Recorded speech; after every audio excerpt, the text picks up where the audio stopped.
The task of the National Revolutionary Movement is to coordinate the efforts of the people and make sure that this war, whenever possible, is radicalized even further.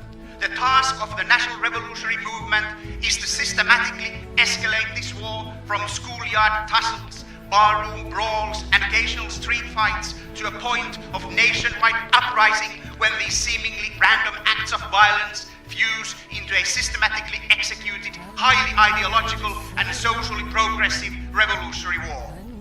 This nasty, dirty, savage fight over life and death will start in your streets and neighborhoods, and like wildfire, it will spread and eventually become nationwide, and finally it will encompass the entire European race and civilization.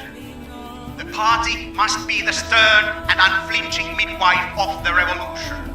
As the struggle is brutal beyond any measure, so must the party be prepared to show brutality in equal amount.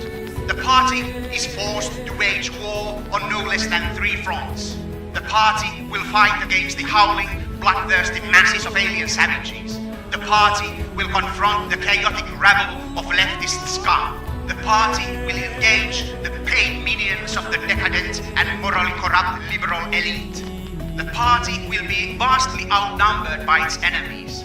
The party will deal with these challenges through discipline, organization, valor, and self-sacrifice. The party will have to demand from its followers absolute obedience, unwavering loyalty, and uncompromising courage in the face of the enemy.